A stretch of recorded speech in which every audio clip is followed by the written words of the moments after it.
Hey folks, what part of the world are you in? You can come see me on my A Few Parts of the World tour this April if you are in these parts. London, England on Monday, April 16th. Stockholm, Sweden on Thursday, April 19th. Oslo, Norway on Sunday, April 22nd.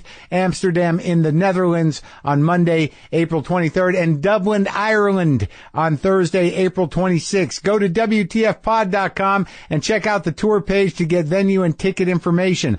I will also be at the Ice House in Pasadena for 4 shows in March. Go to icehousecomedy.com for tickets. Tickets. All right. Let's do the show. Lock the gate!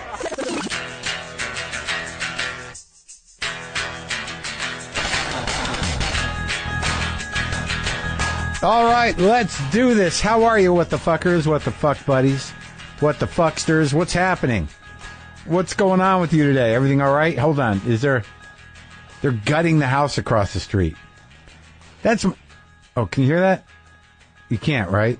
That's my concern, is that I'm going to sell this house and someone's just going to gut it or plow it to the ground. What does it matter, right? Isn't that true? Shouldn't that be my disposition around it? Is like, hey, look, I'll sell it, I get out. What do I care what they do with it?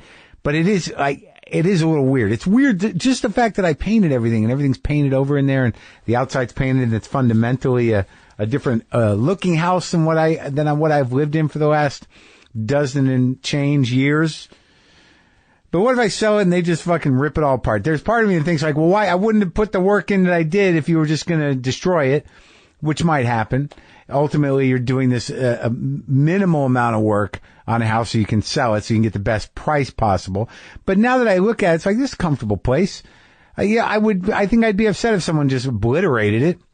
But I got to detach. There's some part of me that's just not ready to detach. The people that bought the place across the street, like I knew that guy lived across the street. He was a nice guy. His brother lives next door over here. He retired, went elsewhere. I have nothing invested in that house. I knew that guy. He doesn't give a shit.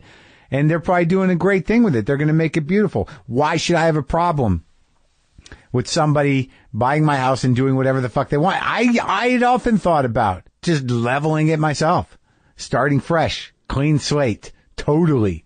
Nothing but pipes, nothing but the foundation, something like that. It was close. But clearly this is just part of my relationship with this house and that gotta let it go. The house I grew up in was sold and they leveled it. They just they disappeared it and they built something that looked similar from the outside. Sometimes people just gotta start fresh. But there's so much history here, folks. You know what? I don't give a fuck. I don't give a fuck. See, hear the tone of that? That's the tone of like, that's not really, I don't give a fuck. That's, I care a lot, but I'm just going to suck it up and, I don't give a shit. What do I care? I don't give a fuck. All of those mean it affects me deeply and I'd be very upset. Fuck that. Who cares? Translated, I care a lot and, please don't do it. Oh, yeah, that's crazy to think that I would give a shit about that. I really do. I give a shit and I'm sad right now. No, do whatever you want. Do whatever you want. Seriously, just go for it. Just go for it. Please don't. Please. I'm out of here. I need help. Please. Today on the show, Gina Rodriguez from Jane the Virgin and her new film, the new big film with Natalie Portman, Annihilation. She's here. Is that all right with you? I have a relationship with a lot of my sponsors because some of them go way back with this show. For example, when we first started working with Simply Safe, they had only like 10 employees. They were the upstart security company that figured out a new way to do all the things security companies need to do. Now they're the fastest growing home security company in the nation, protecting more than 2 million people. And they've just released their brand new home security system, the all-new Simply Safe. It is completely rebuilt and redesigned. They've added new safeguards to protect against power outages, downed Wi-Fi, cut landlines, bats, hammers, and everything in between. I assume they mean bats like the ones people swing, but Simply Safe is so good, I wouldn't be surprised if it protects you against flying bats. Some people's houses have flying bats. All right? The all-new Simply Safe was redesigned to be practically invisible, with sensors so small you can blanket your home in protection and never notice. But you know who will notice? Bad guys. Once you have that Simply Safe sign outside your house, the creeps of the world will know you mean business. Simply Safe has added a lot with this new system, but you still get the same fair and honest price. $15 a month for 24/7 protection and no contracts ever. The new Simply Safe is smaller, faster, and stronger than anything they've built before, but supply is very limited. So visit simplysafewtf.com now to order. That's simplysafewtf.com. All right? Okay. So I got to quit thinking and overthinking. Is it overthinking? I don't know. Look, I have a lot of people on this show. I don't assume that I have relationships with people. I just don't. Like, I don't. There are people that I know who have been on this show that were friends before, or that people I knew pretty well. And sure, I would text them. Not a problem.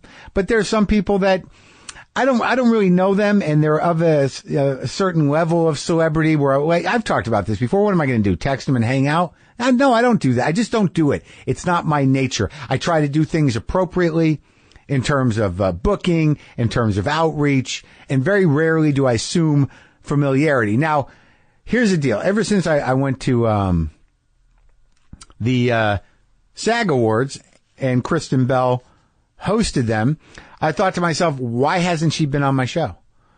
She made a joke about me. She knows who I am. I've had her husband, Dax Shepard, on twice, once for a long one and then for a short one. And why hasn't she been on the show?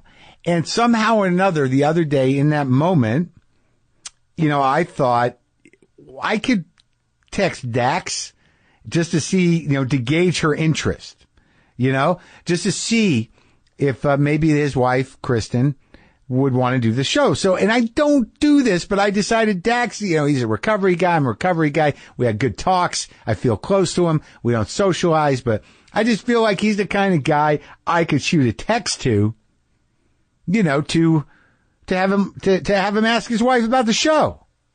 So I do it. It didn't go well. I was completely open-hearted about it and thought I was doing the right thing. I checked it through with my business partner and producer. I think, you think it'd be all right if I just asked if Dax, if Kristen was interested? So I text, hey man, it's Maron. I wanted to have Kristen on the show. You think she'd be into it? That was at 7:17 p.m. Then at 11:15 p.m., Dax writes back, I think it's interesting that you ignored my email asking you to be on my podcast. Now you're texting me to ask if my wife will be on yours, ... And right then I'm like, oh, what the fuck? I was completely blindsided by this. I had no recollection of the email. And that's the thing. And I was just talking to Sarah the painter about this, so much shit falls through the cracks. You get so many emails. Now I answer emails in my head and texts, and I don't actually answer them in reality. Like I've shown up at places where I'm like, why don't we have an appointment? No, you never confirmed. I'm like, I did in my head. Or like I'll look at emails and be like, oh, I got to get back to that. I'll get back to that. I don't get back to it. I don't. Brendan said I should start a folder of stuff I have to reply to. That would be a nice organized thing to do. But the point being, he sent that to me and I'm like, oh, fuck. This guy's mad at me. I don't know how mad. I don't know how long ago he asked me. I don't remember being asked. I went and found the email. I found the email. It was just a nice little sort of like, hey, the time has come. But I could tell from the email that it was not an easy thing for him to do. Do you know what I mean? Like, it was just an email. I found it. It was like from the end of December. The day you feared has arrived. I would love to interview you on my podcast. I know you're crazy busy, so I will have appropriate expectations. Also, please feel guilt-free about saying no. Hope you've had a fun and joyous break, Dax. And so I found that, had no recollection of reading it. But when I saw it, I'm like, oh yeah, I kind of remember. So now I'm afraid that Dax is just, fuck you, Mark. Fuck you. Right? ... So I write back, oh shit. I spaced. I actually don't remember seeing it. I get busy and space and things fall through the cracks. Okay, sorry. So can we fix this or am I just shit now? I thought that was a reasonable response. It was honest, taking responsibility. And then, pretty quickly right after, like 2 minutes later, he said, no, you're not shit, but you can imagine from my point of view how that feels. Yeah. So now I'm thinking like, oh man, like there's a second opportunity for me to like get him more mad. But I do know. Look, I don't know how he feels when people ask about his wife. That's a whole other issue, which, revisiting it was probably inappropriate. But I said, yeah, man, I'm sorry. I do so few podcasts and I just realized I've never had her on and I had you on. I get it. I fucked up. If you still want me on, I'd be happy to do it. It just fell through the cracks and I'm sorry I asked about her. Probably the wrong way to go about it. And I obviously had no idea that I offended you or that you even sent the email or I wouldn't have. I'll proceed however you want. Again, sorry for being rude. That was at 11:24 p.m. And now I'm just sort of like, well, what's he going to do? Is he just sitting there with Kristen in bed going, fuck this guy. Fuck him. Right? Right? Isn't that what anybody would imagine? Then the next day, I had to wait all night. He writes back, first of all, you're working the shit out of the program. Thank you for the apology. I would love to have you on my podcast, and I'm sure she would love to be on yours. I think we can all be happy. So, point being, I went and did his podcast today, and and we kind of went through this whole thing.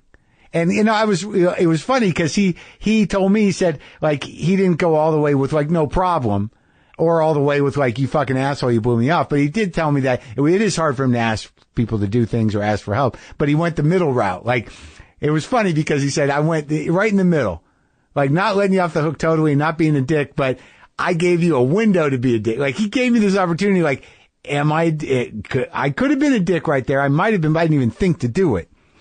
It went great. It was great to see him. He's a good guy, and I'm glad that didn't escalate into something shitty, because we did realize that it could have on either of our sides for no fucking reason. Just because I let an email fall through the cracks.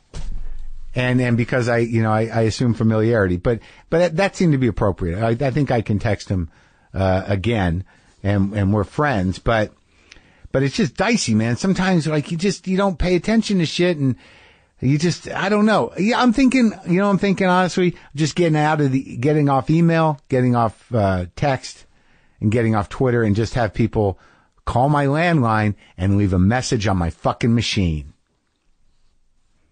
That's what I'm thinking. Let's go analog. Fuck this. I'll check my messages later. I would like fall off the edge of culture if I did that. Yeah, just leave a message on my machine. Call and leave a message on my machine. Yeah, that's gonna work out now. So, hey folks, I talked a little bit about the last sponsor, but this sponsor has been with us a long time. It's Adam and Eve time.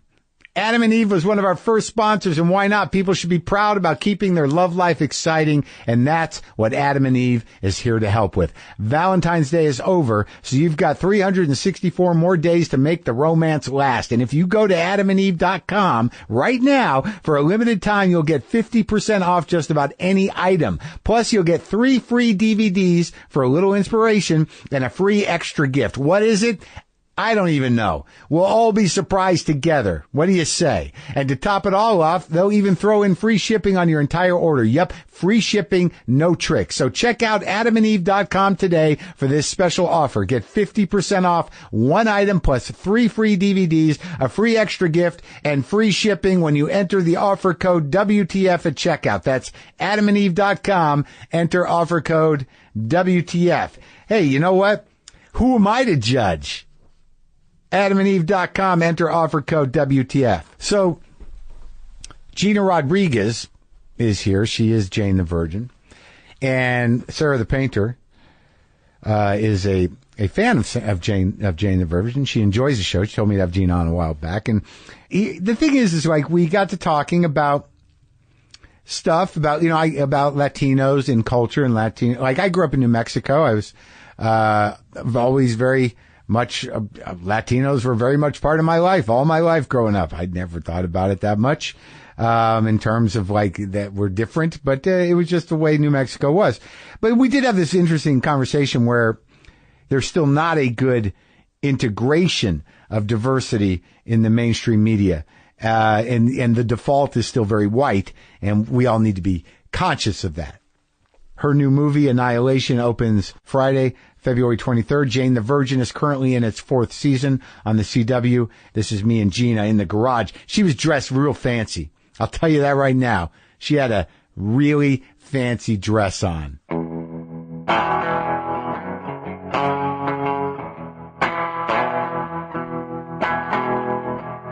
I have fond memories of patchouli.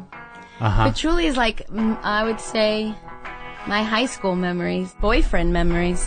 My high school boyfriend wore patchouli. He Probably still does. You know, it's weird because it's not necessarily a dude thing, and I don't meet too many dudes that wear it, but I wear it. I've been wearing it forever. It's a good smell. Yeah, it is, right? Yeah. Does it bring back a wave of uncomfortable memories? No, they weren't uncomfortable. Oh, they're good? I don't know if I have any uncomfortable memories. Well, that's well, you should be very grateful for that. Not one uncomfortable memory. I mean, is it just because you accept them? Yeah. Oh. It's because I accept them. Right. So then I rework them in my mind. Right. You're sort of like, well, that could be uncomfortable. I change the narrative. There you go. Change so I just the narrative. fucking lie to myself. Well, you know what? That's how a lot of people get through their day. Yes. I think that's how I'm getting through my days these days.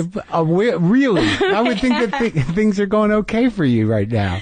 Yeah. But I guess, I know that. But life doesn't stop. That's right. Life can still suck even when things are going okay. Yeah, they are not mutually exclusive. That's true, and people don't really know that. It's just that when you're at a certain level, you're not really allowed to complain too much. May I take off my shoes? Whatever you need to do. What do you wear? They're hot boots.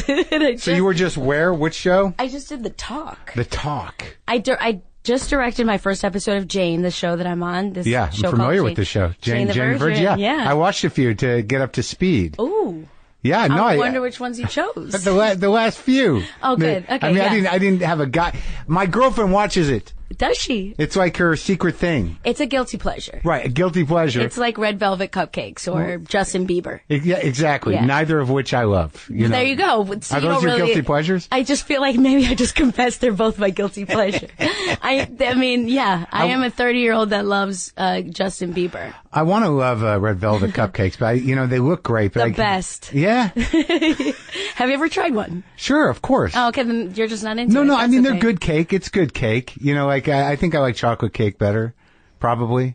I don't know. Red velvet's good, but I never like the icing that much. Doesn't matter. So she watches the show, and I told her we were going to talk. But it's one of those shows where she's like, "Oh, you can just jump in anywhere," but then she tries to explain. Yeah, there's. She's trying to get me up to speed on 75 episodes of a thing that goes all over the place. Yes. With all these different characters and murder and affairs and twins and weirdness. Life. Yeah. Real life. No, I think that's true. I mean, I saw some real life even when I just watched the 1 or 2 episodes. Yeah. And real life. And I like the colors. It reminds me of an Almodovar movie. It's poppy and pretty. Everything's really poppy. That's some serious set deck.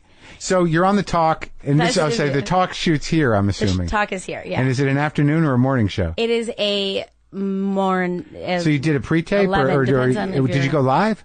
It's a pre-tape because they were on my episode that I directed of Jane. So we have my dad on the show and Brooke Shields. They are on The Talk to discuss male postpartum depression.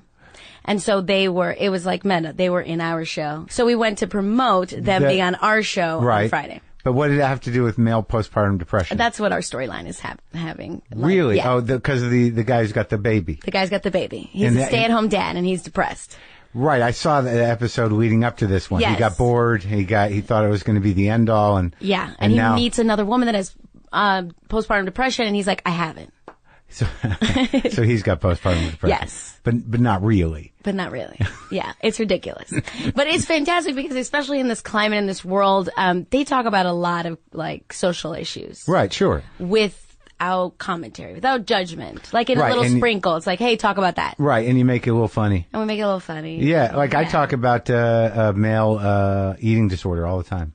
Which is a thing. I have it. I mean, I'm not terrible. What do you, body dysmorphia? What do you have? I have some of that, yeah. A little of that. You know, if I'm not comfortable with my body, I don't necessarily think I'm a very good person. For sure. Your self-worth is balanced on it. Are you joking or No. do you really feel this way? I just out of nowhere, I'm just going to start joking about that? That's my idea? Like, I'm just going to start joking about my fake eating disorder. But, no, it's real. Okay. It's true. Well, I mean, I feel you. And now, so how are you doing on the show? How do you like seeing yourself on Glow, which you're fantastic in? You know, thank you.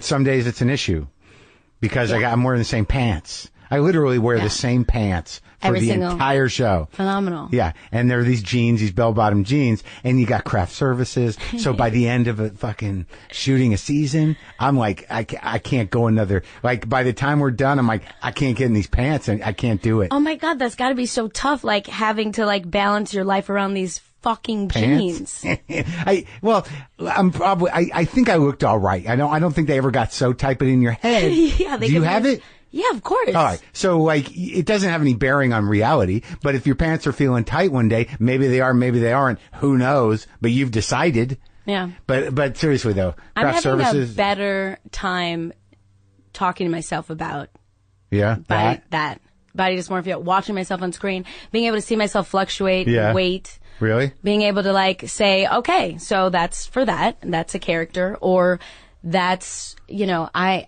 went to Thailand last year. Really? And I trained in Muay Thai for a month, like. Is that in martial art? Yeah. For like 4 hours a day. Really? And you went to the source? And I went to the source. Couldn't do it here. Yeah, I couldn't do it here. No. Yeah. No, O and Bird and all those amazing, you know, badass trainers live there. So went there for a month, got so strong, came back to Jane. Yeah. I'm not working out 4 hours a day. There is craft services. Oh, isn't there? I'm shooting 14 hours a day. And, you know, sometimes when you don't have a social life, hot Cheetos and little Madeline cookies are your companion. Those are them? Hot Cheetos. What are hot Cheetos? They're delicious. What are you talking about? What do you mean you've never had hot Cheetos? How do you make them hot? They make them hot. Oh, you mean spicy Cheetos? Spicy Cheetos. Here I'm thinking like temperature hot. No. I'm like, how do you do that? That's true. That would be interesting. I'm Well, sure somebody's spicy, fried them Yeah, at some point. people figure out everything. People take shitty, horrible food that's bad for you and make it worse. It seems like it's like fried ice cream, whatever Fried it is. Twinkies. That sounds awful. No, it's or maybe terrible. delicious. Once, half Sweet a and one. salty. Yeah, Sure. a bite. Yeah. Okay, spicy Cheetos. Got So it. yes, I agree. The body dysmorphia is real. What do you got at the craft services? But like we're on the set of Glow, man. It's like every 2 hours. And like, it's Netflix. Y'all got money, so you guys are getting food. Right. It's like a cruise ship. Like there's a full buffet every So 2 hours. unfair. It's like someone on a microphone. There's Thai food at Crafty. There's Indian buffet at Crafty. I love my craft services. Jeannie, Frankie, I love you so much. Please don't be offended, but craft services does not do me justice. What do they have over there? What do they do? We have a limited budget, so we are.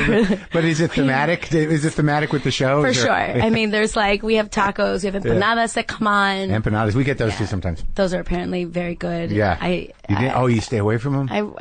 What about donuts? I mean, I've been on this show for 4 years. You learn where to the bathrooms are far. Yeah. From the stages. So that's the incentive? Yeah, you gotta just be careful. You just gotta choose your battles. Right, yeah. And I have a lot of battles already, so I'm just gonna I can't but the problem with it is the last 2 weeks of the shoot, that's where I just come unhinged and I'm like, I'm going to eat the fucking donut. I'm going to eat the whole donut. I'm not just going to break off a piece and then circle around a few times. Yeah, I do that every day almost with the morning donuts, take a little piece and I circle back. Yeah. So, just hoping that. Do lunges on my way back to it. Yeah. Half hoping someone took it. Like, I hope it's not. Yeah, exactly. Or that they won't have maple today. Yeah. Don't have maple. Oh, you like the maple? Love the maple long johns. Oh, like on the old fashioned? This whole talk is going to be about, the old fashioned. Yeah, I love old fashioned donut. I like them straight up though. I'll take them glazed. Or no, yeah, I'm like glazed vanilla or old-fashioned. maple. On top of them? Yeah. All right, so you directed. I directed. And I did that once or twice on my show when I had Maron. Nice. It's tricky, but I mean, when you're in it and doing it, you got to lean on the DP a lot, right? DP and the writer. Yeah. So, like, what was the experience like for really you directing? just believing in my instincts. Sure. Yeah. Because you got to go out and like, okay, I see the frame. I'm going to go in it now. Yeah. And I'm going to do this thing. Yeah. I mean, I got some really great advice from some badass women. Like America Ferrera. Where she said, set up a system. Yeah. You know, like, decide how many takes you're going to do and then decide to watch playback after, checking in with your writer or DP. Right. There was no like camera mistakes. If we have anything technical we need to. So I kind of set up a system where I'd do it once, take a look at it, fix all the things I wanted, and then I'd go in and do three runs. Yeah. Three do runs. The coverage.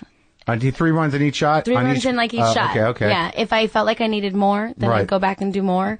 But if not, I'd move on because we do like 10, 11 pages a day. That's insane. It's an insane. Why so much?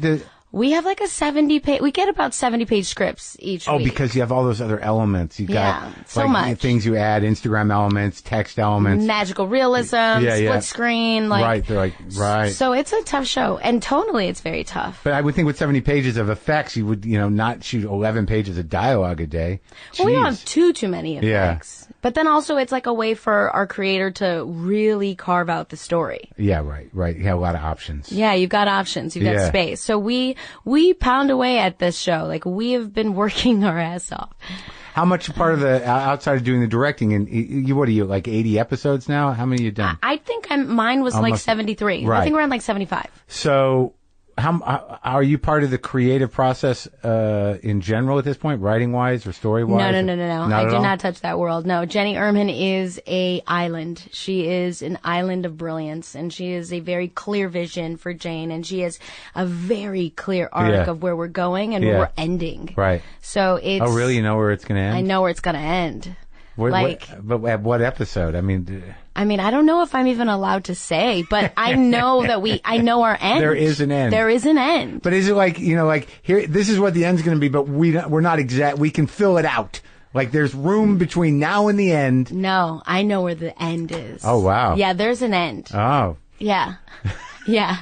And that's both like, I'm assuming it's not for at least 30 episodes. Oh, I don't know. Come on, you want to syndicate? Yeah. I mean, is that the world we're living in still? No, because it is not. Right? It isn't. But it kind of is. But it's exciting. It's an exciting milestone. You want to get over 100? Yeah. Yeah, sure. Yeah, I think it kind of is the world. I mean, look, the network you're on, don't they run? I mean, they've run 15 years a show, right? And the actors preserve. Yeah. They're taking some kind of youth serum. I'm like, how is that even possible? Some of the shows can last. But with TV, though, sometimes you turn the cameras off, you get up close, you're like, oh, that's much different than well, lighting can be a good friend. It's a little tricky with the high def for some of those older cats. Yeah. They're like, oh, everything now? You can see everything? All right, so you directed it, and did you love that? Is that something you want to do? You're going to be Yeah. Yeah. I mean, like, after I did it, I was like, this is this pace. This is where it's at. I mean, I started as a professional dancer. I started as a dancer. And okay, let's go back then, if you're going to go back. Yeah. Where'd you grow up? Chicago. Really? Yeah. Chicago. Northwest side of Chicago. I don't know what that means. City. What's northwest side? Like right outside of Lincoln Park. Have you heard of Lincoln Park? Yeah. So the hood. Okay. So a few hoods deep into Lincoln. A few hoods deep. Yeah, yeah. What kind of hood when you talk about this hood? Oh, mostly Puerto Rican and like Polish. Puerto Rican and Polish. There's always a Polish contingent. Yeah. No matter what hood you're in. There's a few Polish people around. But it's very interesting because there was a lot of like Polish immigrants. Right. And so they really understood the struggle of feeling like an outsider or disenfranchised. Yep. And like a lot of the Latinos in the neighborhood felt that way. Right. And so like the Polish people were like, we totally get you. Oh, really? And like so there's a bonding between the ultimate bond, the bond of feeling like an outsider, for sure. And also you had the Catholic thing, Poles and Latinos. For sure, yeah. We were all going to the same church. You were, right? Yeah, 100%. It was fantastic. So, how big's the family? I have 2 older sisters, an older brother from my father's first marriage, and he's like, but he's my brother. Yeah. I mean, I always feel like that's always such a strange thing. I'm like, I'm going to tell you that he's like not fully my brother, but he's my brother. No, yeah, I grew up with him. He's significantly older than myself. He's the eldest I'm the youngest of 4. How old's he? I believe he's 45. He's going to be mad at me, 45, 48. Oh, yeah? Area. Somewhere in that area? Yeah. So a lot older. Yeah, and I'm 33. So that's just, we have 2 more in between us. So he was sort of out of the house for a good part of it. Yeah, And exactly. then there's a couple other older sisters? And then 2 older sisters. Are they in show business? No. The eldest runs a private equity firm. The middle child is a doctor. A doctor? Yeah, I'm what kind of a piece doctor? of shit. You figure like they pleased your parents in those ways. Yeah. Well, it was still very difficult because my father wanted me to be a lawyer. A lawyer? Yeah, he wanted the trifecta and he would say it. Oh, right, he wanted to say it. Yeah, he wanted to say it. Got a lawyer, a doctor, and a banker. And somebody likes to pretend. Yeah, and he got that instead. But look how well you did. You got to be the most popular one at this point. Oh man, I don't know. They're very proud. My father was a professional referee for boxing, and so he was always on TV. And so growing up, he was like, "What? Don't forget, I'm the one that's on TV first." Yeah. Oh, really? Yeah. As a professional boxing referee. Yeah. But he was like a real deal referee. Real deal referee in Chicago. Badass. All over the world. I mean, yeah, I grew up in Chicago, but he... Oh, so he was... all over, yeah. I mean, his final fight that he retired on was Pacquiao versus Algieri in Macau, China, and I was able to go to it and watch him and, like, cheer him on for his retirement. Really? Yeah, so he's like, he was... You weren't watching the fight? You're watching your dad? I was watching my dad. Yeah, I mean, I love Pacquiao. I knew Pacquiao was going to destroy... I'm sorry, Chris. You're a great fighter as well, but I mean... So you follow boxing. I guess you would have to. Yeah, all my life, yeah. Yeah, because I don't know. Like, it seems like your brother was pretty old. You probably, but your dad probably wanted one of you to like fighting. Do y'all like fighting? We all fight. Oh, you do? Except my eldest sister, but my middle sister is tough. She's really strong. And I fight. I mean, I don't fight professionally, but I wish I could. I box. I do Muay Thai. I kick. Muay Thai. I use all my Thailand. limbs. So, like, where did we end up with the Thailand thing? How long were you in Thailand? Oh, so I was in Thailand. Oh, so this is where we were going. So I start to understand that it's okay if you work out 4 hours a day. Of course, your body's going to look one way, and if you don't, your body's going to look another. So I started to accept what my body looked like on each. Yeah, and also you just sort of like, is it that terrible? Are you that like? It's like you're not an obese person. You're just a little uncomfortable. You got to eat, and tomorrow's another day. Yeah, and it's really like, is that really what we're worried about? Yeah. Like really? No, it shouldn't be. Like it shouldn't be. But a waste of space in the brain. True, but I think my theory is... It's not like I don't not think about it. I do. I'm just saying I know, you're mad. I'm fucking yelling at myself. Right, yeah, you're mad at yourself for wasting... like there's bigger problems for yourself and for everybody else. And for life. Right. But I sometimes think you pick these type of things to focus. You have control over that problem.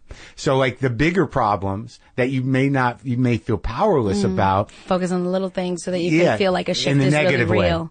In the negative way, right? Yes. Yeah, focus on the little things. Like, in the negative way. I know the world is ending, but I got a few pounds. Exactly. Yes. I'm feeling a little doughy. Yeah.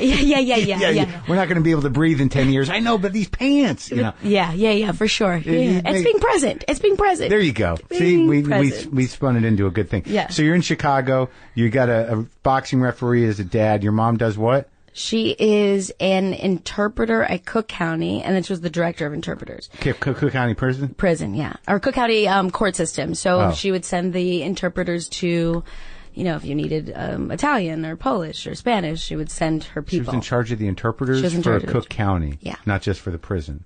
I don't know why I think about... Isn't that a prison? Cook County? It is a prison, too, in Chicago, yeah. Uh-huh. Yeah. So she was a translator dispatcher in a way. Exactly. Huh. Yeah. What an odd job. Yeah. It was, yeah. Well, I mean, they both made as much as they could out of nothing. Yeah. My parents had it. My parents lived tough lives. Yeah? Yeah. Were they from here originally? They're from Puerto Rico. They both born in Puerto Rico? Yeah, they were both born and raised in Puerto Rico, and then they met in Chicago or New York. Their story is so shifty. They've been together for 45 years. It's super shifty. My parents are they're just phenomenal, fun-loving. Yeah. They're hippies. Oh, My really? father, like, he fought in Vietnam. Did he? Yeah, like I don't know they're why just I'm questioning that. No. He did. Yeah. Why would you say that? He did. And he came back okay? I'm sure. I mean, I don't know. You would know. I mean, but I was after the whole experience, so I don't know pre-Vietnam Pops. Who knows? Well, I mean, I guess maybe. I mean, he's a good man. I'm sure it changed him, but It's gotta have. Sure, It's gotta have. but what I'm saying is that there were. It sounds like you had a good experience with them. It wasn't like your dad's going through a thing again. No. Right. I had good experience with them. We grew Do you up. ever talk about it, guys? I find that a lot of people whose parents were there, they don't know anything because they don't talk about it. Yeah, no, I don't know anything. Yeah. They don't talk about it. Yeah. And he says we don't talk about it. Yeah, it's cool. It's like, but my parents are tremendous human beings. Like, my father is just this orb of positivity and self-motivation and I'm only the way I am because he was such a diligent, if not like dictator voice in my mind about how I had to be. Yeah. What was he saying? Like he would when I was younger, when I was in high school, he had this terrible car accident where he had seizures in his car, and he had a parasite in his brain. Oh my God. Yeah. A brain parasite? That caused seizures? And then he had an accident? And then he had an accident. And it changed him for the better.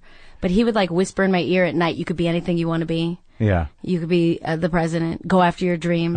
Nothing can stop you. And then I'd be like, what the fuck are you doing? Yeah. And he's like, I'm talking to your subconscious. Go back to sleep. He would just do that in the middle of the night? Yeah, because he was awake on steroids from all the medication and all the craziness, and he was just reading Zig Ziglar and 7 Habits of Highly Effective People, and he would put that on me to at the time, yeah, a lot. Too much. Well, and also think that people that I have found when I talk to people from other places, that generation really wants their kids to succeed as much as possible. For sure. In this country. Especially because we didn't grow up with money. So everything they thought was you have to do better. You have to have an easier existence. You have to, and like I said, at the time, it was just sure, that feels that seems so idealistic. It's a lot of pressure, too. It's a lot of pressure. Yeah. And the pressure still exists, but, in your brain or with them? In my brain. Sure. Now they're like, oh, you did it. You've arrived. And in my brain, I'm like, yeah, you're not worthy. This is terrible. Gotta go harder and try more because of that voice. Yeah. But it's good at the same time because I feel like nothing can stop me. Yeah. And that's the good part of it. The other part of it is well, shut up. Because shit does stop you. Well, and also at some point you want to enjoy it. Yeah, and I don't. Ever. Oh, God damn it. Yes. 100%. You're not enjoying it? I am.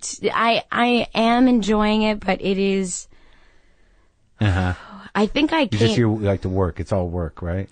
No. That between action and cut, it's like flying. Yeah. But the necessity to be responsible for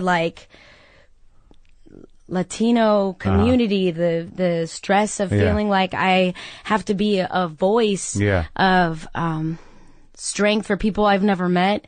And I'm going to fail. Where'd that come from? I feel like I set it up for myself, but you just don't see a lot of Latinos on screen, period. I didn't growing up.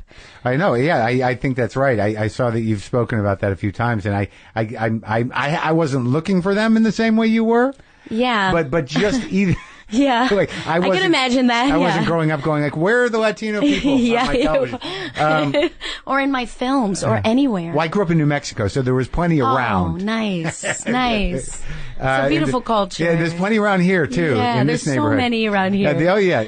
But I know, I obviously know what you're saying, and my producer and I talked about it because we haven't had a lot of Latinos on. I know you had Rita Moreno on the other day. Great. I died. She's so great. She's been my grandmother. Right, you worked with her. Oh, I love her. She's my everything. Yeah. She's amazing. She's my she's my grandmother in real life. I mean, she's just she's the best. The best. But it's not, what my point was, we don't choose not to have Latinos on, but literally in terms of who's around and who's being pitched and where are they? I mean, really, I feel like I forced myself on you because I wanted to just come and to. You wanted to Latinize me? No. I'm Oh, kidding. I like that. I wanted to yes, I wanted to start breaking the door open. I wanted It's to open. It's wide I'm going to put open. the mark down for Puerto Ricans in this damn room. But Yeah. so I feel like I Okay. forced myself on you because I've been dying to be a part of I feel like you're an expert conversationalist. How am I doing? I've never experienced this. Every time I listen to you, I feel like people get to experience something that when you've entered the space where people recognize you and you don't know their names, Yeah. like that strange space, which is not normal for the brain to process. Right. Yeah. When you yeah. enter that space, then people don't talk to you the same either. Oh, yeah? And you talk to people in a very different manner. Oh, really? And I wanted to know what that felt like. How's it feeling? It feels good. Okay. It feels good. Now I'm all self-conscious. Well, I'm self-conscious too. Yeah? Yeah, for sure. But okay, so this I wouldn't call it a compulsion, but this the idea that you had to do right by the Latino community, right?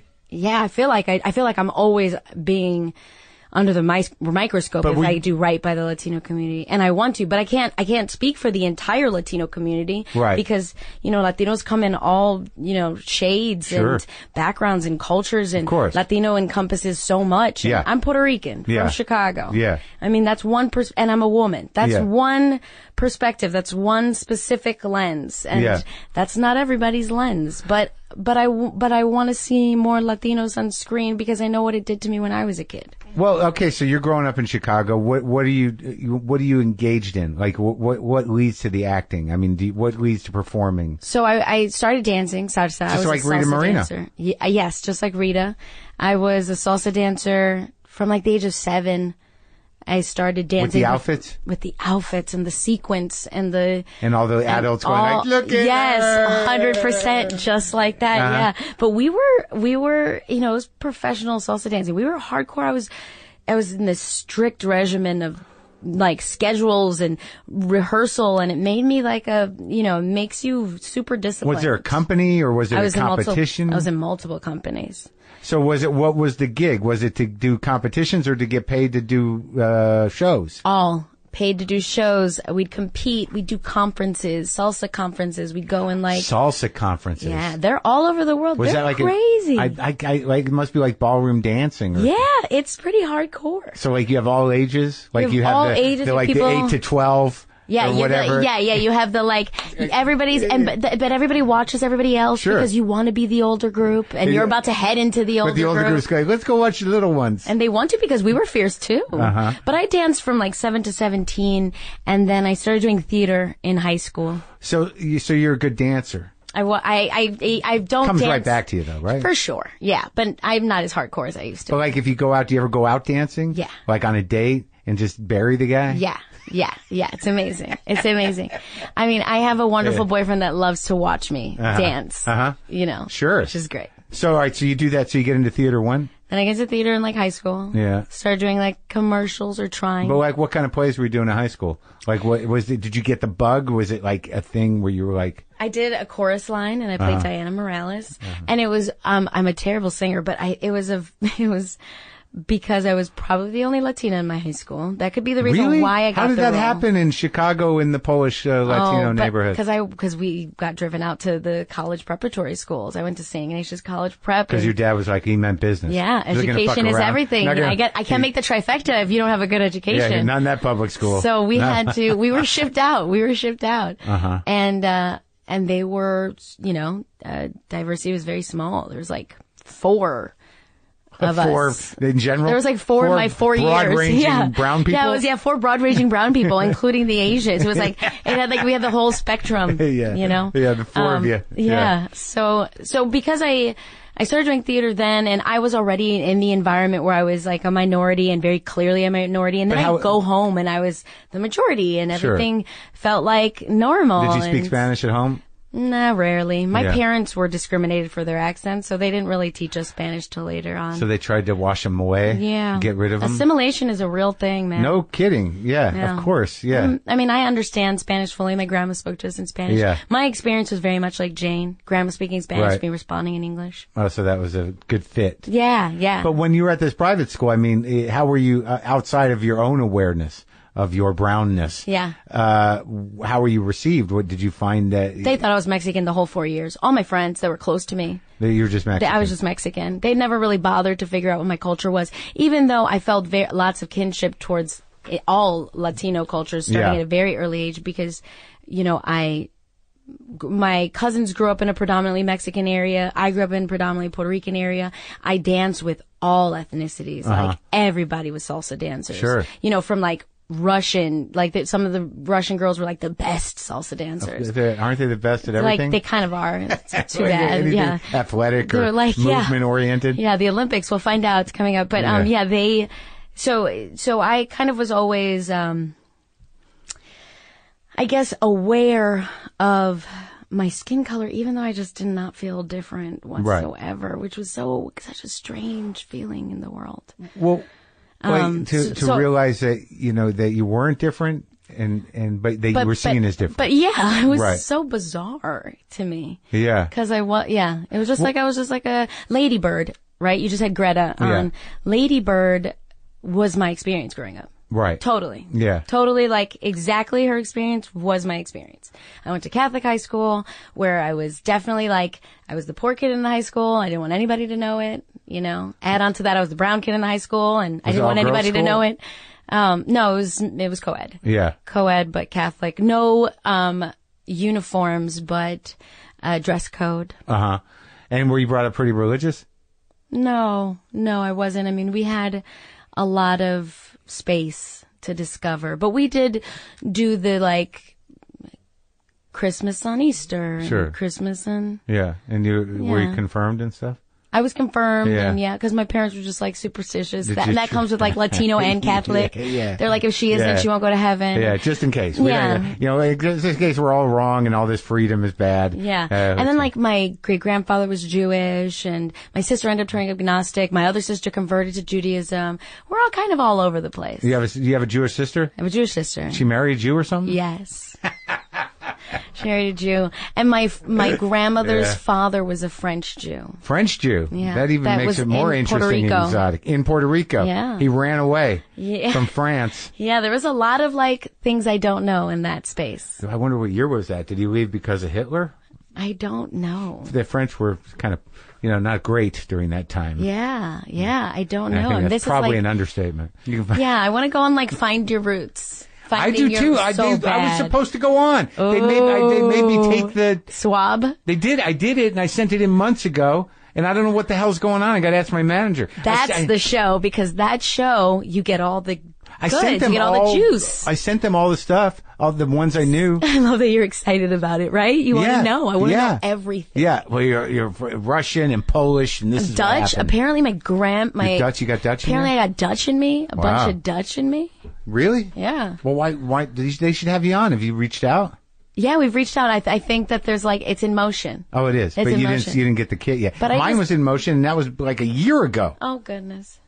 They're doing research. Yeah, but it's that deep. Give them space for research. They're really going deep into the Maron rabbit hole. So when did you really start feeling that you were not, as you say, represented in media and on TV?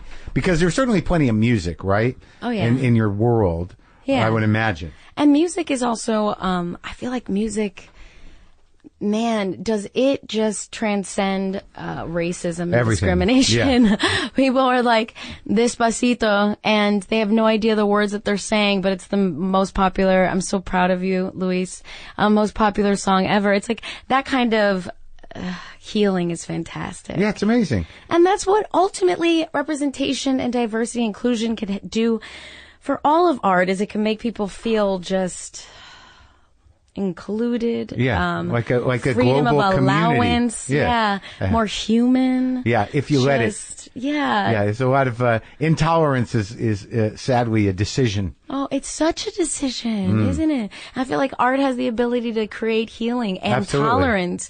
But I mean, it's like, it's hard when I produce, and we're trying to produce shows with Latino faces and Latino stories. Like what?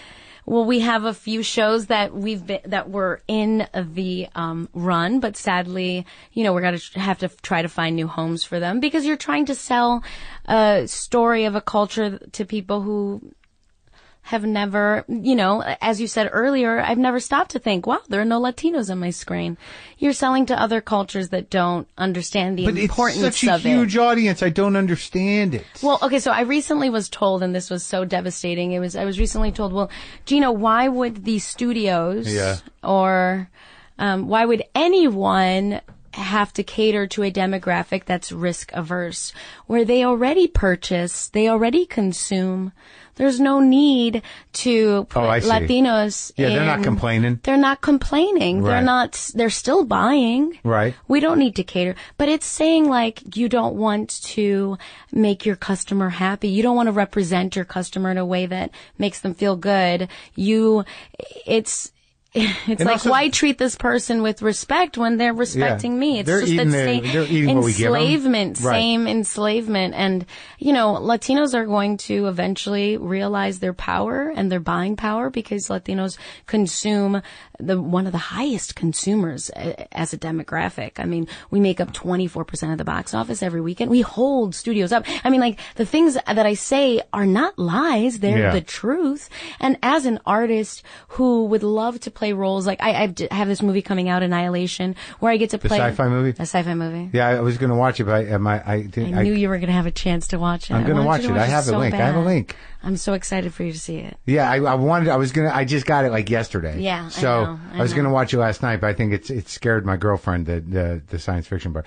or something. It's scary. It's definitely scary. Yeah. She doesn't go in for the scary stuff. I definitely don't always pick scary first, but it is. But that director's good, right? He did the Ex Machina. Ex Machina. He's incredible. It is a. And are you the lead? I'm one of them. I mean, there's 5. It's Natalie's movie, Natalie Portman. Yeah. It's Natalie Portman, Tessa Thompson, Jennifer Jason Leigh, Tuva Novotny, and myself. Wow. So it's 5 badass chicks going into this area called the Shimmer, which is destroying the world, kind of like eating it alive. And they're going in there to stop it. And Stop the Shimmer. Stop the Shimmer. And it is twisted and it's all right, I'm going to watch it. Psychological thriller. Maybe I should watch it in the theater. I feel like it's probably a theater experience. Yeah, I watched Dunkirk on my computer. That was not good. On your computer. I try not to watch anything on the small. Well, I didn't watch it on my phone. You watched it on your phone. I think, you know what? I watched 13-inch? I mean, how big was your computer? I think I watched it on the bigger screen. Yeah. All right, so my question is, do you ever get the studio saying, well, the Latino world has its own television? Yeah, I mean, there's Latin American television for sure, right? It's huge, right? And yeah, that's very huge. It does very well. Like Univision and Telemundo and they rule everything. Yeah. And, but even in the Latino American market, inclusion is necessary because Latinos come, like I said, in all shades. Yeah, there's sure. Afro Latinos, there's European Latinos, Latinos that have blue eyes, blonde hair like my sister. My other sister is darker skin, Puerto Rico. Oh, yeah? I mean, from everywhere, because we're just such a, Puerto Ricans in themselves are Taino, and when the Spaniards came over, then they came over with African slaves, and all 3 mixed, and that's pretty much what a Puerto Rican is. And then, you have the back in the 1400s when, the Spaniards came over and they settled in lots of parts of Latin America. Right, the Spanish were fair-skinned, right? Yeah, there's lots of mix in all of the Latino community, like I said, from like dark skin to light skin, light eyes, and because of that, it's for one, hard to talk for the entire Latino community, so I just can't do that. I just need to keep trying to create avenues for stories to be told so that we can celebrate our culture and feel inclusive in American, in the soil of America. Because if they feel like you're speaking for them, then you're going to get some pushback. Yeah, well, I'm not. I can't. I can't. Did you ever get called out? I get pushback all the time, for sure. Kind? Well, I just get pushback because I can't, like I said, I can't represent every Latino. So they get mad because you can't represent it, or do they get mad because you're not representing them right? I feel like I get all of the things, I can never win. But then there's a huge group of Latinos that feel very excited to have, people in their corner rooting them on and just rooting on the culture and being like, hey, we're here, we're present.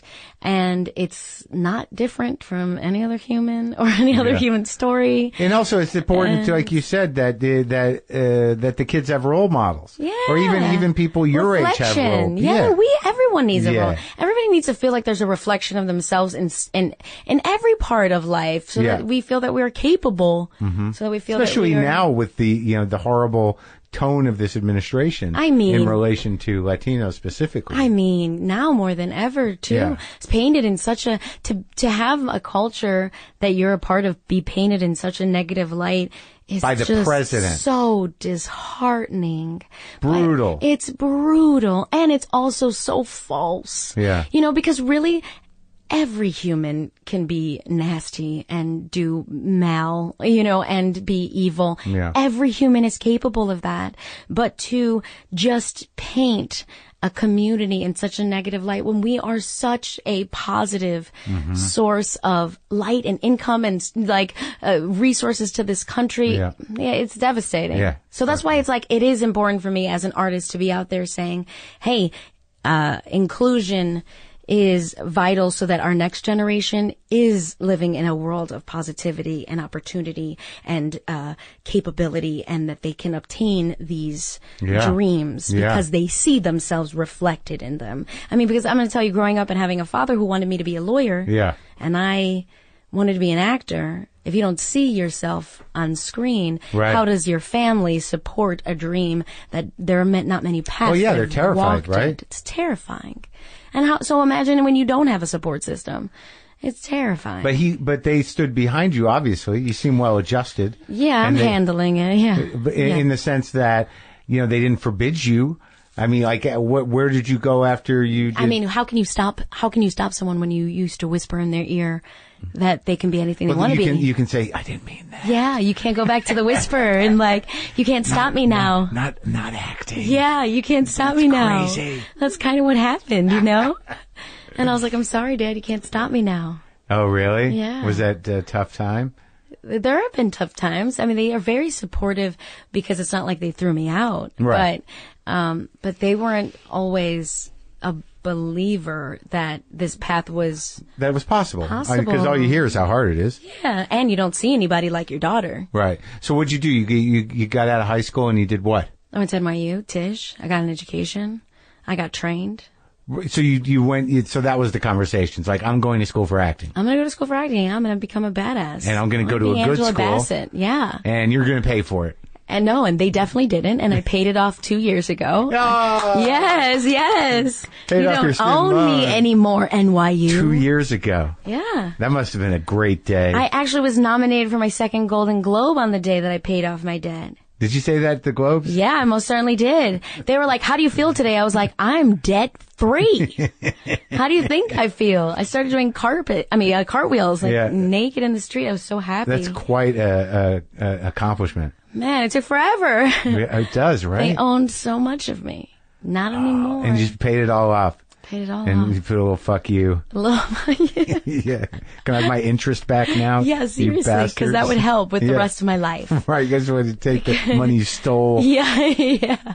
So Tisch, so you go from Chicago to New York, you have freedom, you're not living with your folks anymore. Yeah. And now you're in a theater school doing weird shit. Yeah, doing weird shit. Yeah, did you? Yeah, for sure. First I was in Atlantic Theater Company, and then I went to after school experimental theater. No, in Tisch. So it's the School of Arts. They outsource to the Atlantic? They outsource to 9 different studios. It's like Stella Adler. Atlantic's a little stiff, isn't it? I mean, Atlantic's a little stiff. Yeah, the Mammoth, that whole sort of, that trip, just focus on the script, man. Yeah. It's all on the script. Yeah, it's all in the words. Yeah, you don't have to have any talent to be an actor. Just look at those words. Yeah, just say those damn words, don't you? But that was really good for me because I was a dancer. I was very physical, and I couldn't get myself to stop moving. Oh, really? And so Atlantic was like, stop moving. Right. And I was like, why? I'm Puerto Rican. All I do is move. And they're like, great. It's part of where I come from. Yeah. We're always dancing inside. Yeah, I'm always. There's a maraca playing in my fucking head right now. So they settled me down. It was nice. And then experimental theater kind of opened me back up. Yeah. All right. So you got grounded at the Atlantic, and then you go to experimental. So what'd they have you do? Get naked and roll around in the dark mud? and in the dark? and just be myself. Making noises like, ah! Yeah, some noises like that. And coming into my own, and it was nice. Yeah? Yeah, and kind of throwing it all away. You learn a bunch, and then you kind of Those find are two your extremes. space. That's interesting. Experimental theater. So did you not do plays? Did you all just do weird improvisations It was or a lot of like movement self-written stuff. So you really use the creativity of like your temple.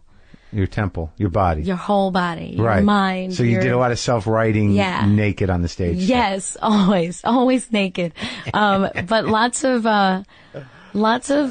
self. In front of people? Yeah. You were, I mean, not the nudity, but lots of good self-creation. And that was really good. It was really good when, like, before you're being told, like you said, just focus on my words. Right. And my words only. And then I went to a space where it was like, focus on your words. So you kind of met in the middle. Yeah. Wow, that's pretty good. Yeah. What tools do you, are there things that you do when you act that you know that you learned it? Were there tricks that how do you engage your education, or is it just natural? Do you ever think about it?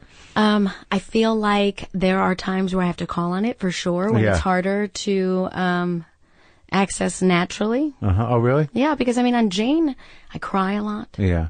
A lot of emotional roller coaster. Yeah. And so it's, at times I have to call on my training to be able to bring that. What are the tricks to make yourself cry? I usually, it's funny because I usually go to very, happy places. Oh, yeah? Yeah. And then you just I do change like your recall face? memory, and then I just change my face. Yeah. But I definitely like to go to positive spaces because the negative is shit to live in. Annihilation was a lot of, was a very scary space to live in for so many months because it's definitely a mind trip. Wow. And so that was hard to navigate. How was it working with those other women? Well, Jennifer Jason Leigh is the shit. Yeah, she's great. I've talked to her before. I know. I love her. Yeah, she's I listen. Great. Yeah. I listen to you. And Natalie is a goddess of leadership. She seems like a worker. She's a worker. She's a worker. Yeah. And she's like a calm leader, and it's really nice. Oh, good. Tessa's like my dearest love. I love her so much. And Tuva was just this beautiful, like, den mother. Everybody kind of took a role. Oh, wow. Fell into What was your role? I feel like I was the rambunctious, like, child. asshole. Yeah. I just kid. wanted to talk about, like, stupid stuff and penis. And, like, the girls were like, oh, yeah. I'm like, what about him? And they're like, shut up. But it was good. Oh, good. So how does it happen? So you finish at Tisch, and then you come out here? No, I finished at Tisch, and then I did a play. I did plays for a little while. I did theater, and I did... In New York? Yeah, in New York. And then I went out So you really went the traditional route. You got was the only thing I knew. New York, did New York theater. Yeah. I mean, that's the route that, like... it's the only route I thought I knew. From who? Where'd you decide? Yeah, how'd you learn that's what you do? I just want to be Meryl Streep. And go to New York. Yeah. Do theater. And just like, yeah, and just be an actor because people think your talent rocks, not because of anything else. Right. Like they want to see you transform, not anything else. I don't know. Did you feel the weight of being Latino in New York and like in the Atlantic or at experimental theater? I think it started, I did this movie that went to Sundance called Philly Brown like 7 years ago. The rapper movie. Yeah. Yeah. And it kind of like started my trajectory. And that was after doing plays and doing another like indie film. Right. I got that indie film and I went to Sundance and I was named the It Girl and I thought, well, yes, I'm going to be like Jennifer Lawrence. I'm going to get an X-Men movie. Yeah. And then I come back and that doesn't happen. And it's not like that. And I realized that the roles that are like available to me or even for auditioning were the same stereotypical roles. You're in New York, right? I'm now in LA. I'm now in LA. Because I was looking at some of your credits, early TV credits. I don't even know how big these parts were. Law and Order. Right, they're like Yolanda. Yes. Yes. And the episode is called Enemy. Yeah, I think I was a Salvadorian immigrant whose sister was deported. I'm almost positive that was the role. And then there was another one, Inez Soriano. Illegal is the episode. Yeah, oh no, that's definitely the one then. That's the one where I'm the sister. Yeah. The other one, like I'm the beginning where like I'm on a date with my boyfriend and gunshots ring out. Right. Dun dun, whatever they're. Yeah, dum boom. There you go. Yeah. Didn't you use that on your show? We did. We just recently did. It was just like in the last episode. Yeah, it was very funny. Very funny. Shout out to Eric, our editor, who that was his directorial debut as well. Oh, really? Jenny, our creator, just gives so many opportunities to people. She's just a freak. Yeah, on my show we did the editor. The editors are good because they know what they're going to do with it. Yeah. Editors are like tight, you know what I mean? Because they're like, I know I can do with this. Yeah, or I don't have it yet. I know how much I need. I know what I need. Yeah.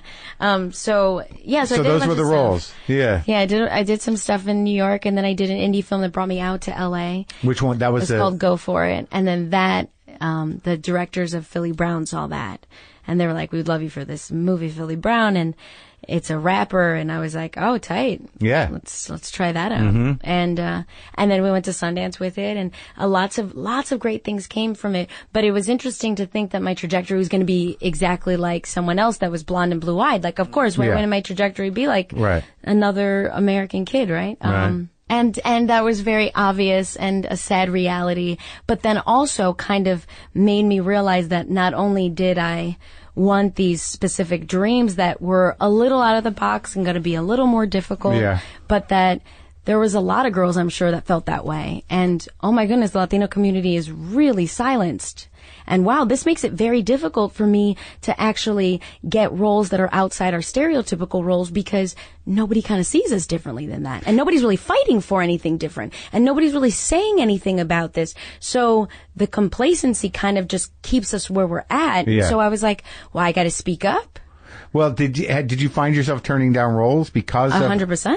Oh, yeah? Oh, yeah. Like what? I mean, right when I came out of Sundance, I was offered roles that I turned down, and my parents were like, "What is your problem? Like, what were the roles? You're still broke." I mean, to play stereotypical, like to play the maid or the gangbanger or the pregnant teen. Yeah. And I was like, listen, there is nothing wrong with being a maid. There is nothing wrong with the roles that anybody works hard to do their job. Yeah. But when you see them time and time again, you believe that that is the limit. Right. To your existence. Why is it always these three roles? Why are we limited? Yeah. And then you start questioning your self-worth, just like body dysmorphia. Right. You're like, what the fuck is wrong with me? Yeah. Like, it must be me, because I don't really understand. And growing up in a household where I had two older sisters that went out and did these ginormous things with their life, and then to look on screen and be like, but wait, I can't play the doctor? Why couldn't I play what are you talking about? Yeah. My sister's a doctor. Yeah. You know? We wonder why. I wonder if certain, reflections of certain cultures were removed from the media, if middle America would have extreme racism, if they weren't perpetually seeing images that were just so one-sided. Yeah. Right. You know, come on, you have to question. And then when they do ethnic casting, it's always a celebration of like, we got one. Yeah. Look, we have a Latino doctor. We did it. We've arrived. Yeah.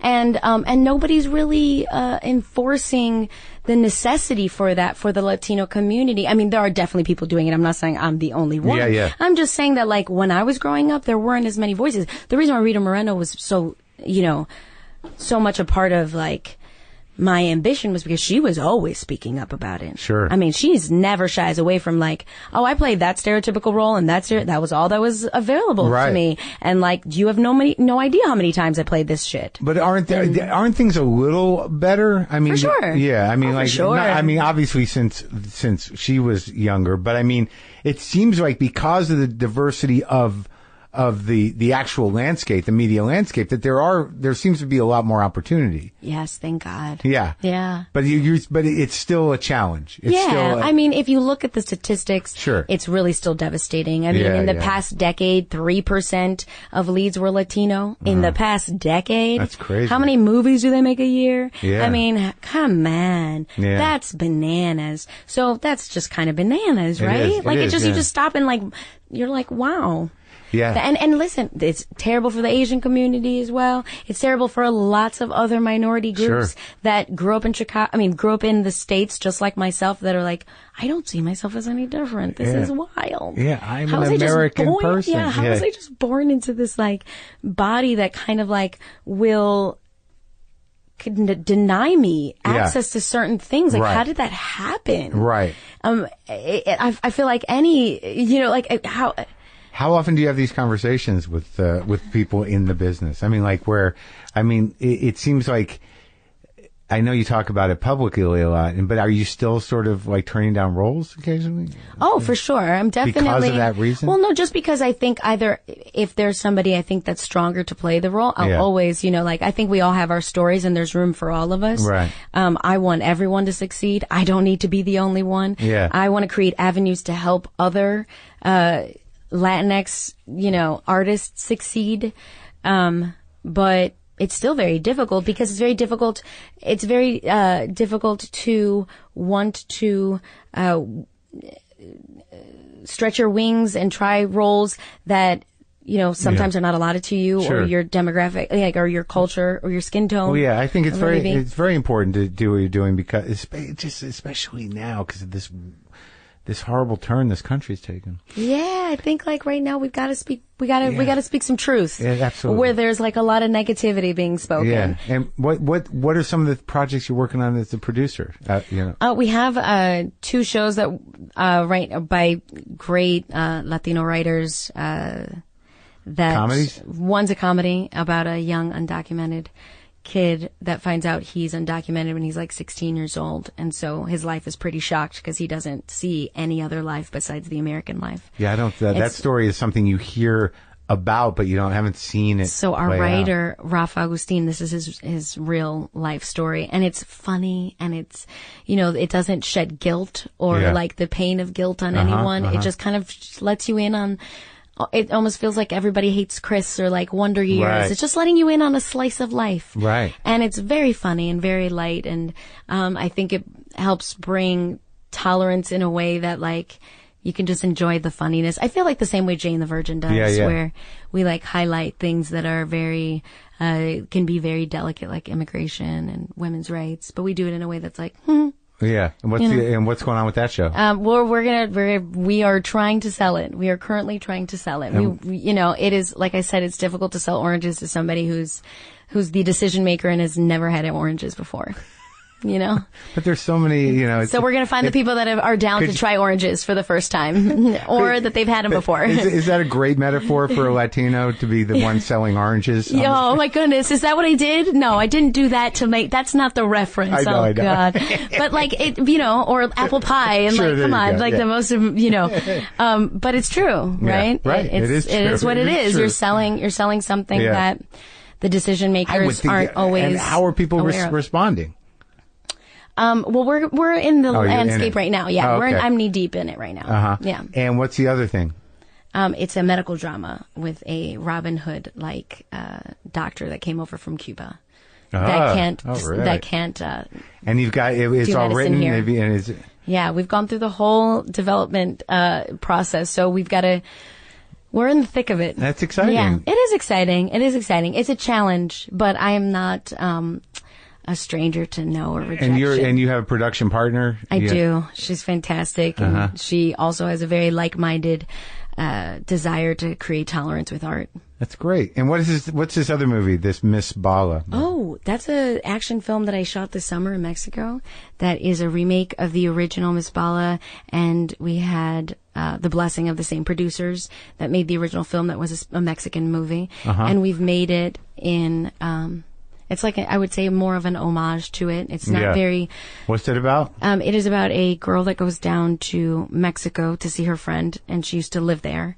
She used to live in Tijuana because of her family. Yeah. And she goes back down to see her friend to help her that's trying to partake in a pageant, the Miss Bala pageant. And the night before they start the rehearsals, a terrible situation happens, and I go on the hunt to try to rescue my friend. Wow. Yeah, it's very cool. Had you ever spent that much time in Mexico? Not at once, but I've been to Mexico. I mean, growing up, my best friend was Mexican, and so every summer she'd go back, and I went with her so many times. All over. I mean, I've been everywhere in Mexico, but we shot in Tijuana. Tijuana. That's kind of rough, isn't it? No, it was actually lovely. Okay. I love Tijuana so much. And Tijuana is a very interesting space because, when you that's the stereotypical kind of white guy response, border town. But I think Tijuana was dangerous, Well, that's and my recollection. It's definitely changing, and it has, wonderful food. Like they're like food scene. I hear Mexico City is like the place. I mean, it's beautiful. Mexico City is amazing. Tijuana was like, it was an eye opener to seeing the like, it's like either a step towards your dreams or like being pushed back from them. And you really feel that feeling. Like when you meet people there that had just been deported, whose family, like there was this young man, I'm sorry, he wasn't a young man, he was a father, and probably about to be a grandfather, but his youngest daughter was graduating from UCLA with honors. Yeah. And he had just recently gotten deported. He was showing me pictures of the pictures they had sent of her walking down, and it was just devastating because he was such an awesome guy. He worked at the hotel that I was staying at the whole time. And he was such a, just a lovely dad. He was just like a lovely old dude that just like just got sent away. And so pulled he's out just of his like, life for no reason. Yeah, well, because of fear, because of people's fear, and their lack of deciding to educate themselves. They just continue to fear, and they like to make actions that hurt people and hurt families because they say it's the law. Yeah, and like, I don't know, that's all such a delicate subject. I mean, being Puerto Rican and not having that experience firsthand, I feel like I'm not the most appropriate person to talk about it, but I can say that that's my family, that's my the Mexican community is, and you can say that after a certain point someone's American. And that, whether the paperwork is there or not, that, if they do right by the rules of America after 15, 30, 40 years, you're going to what? Yeah, you're going to just take away from their family. I think that like empathy is something that's been lost pretty heavily, these days. Sure. Like, God forbid any of us would have to leave this country and are not accepted in a place that we would deem sanctuary. Yeah. My God. Yeah. How devastating.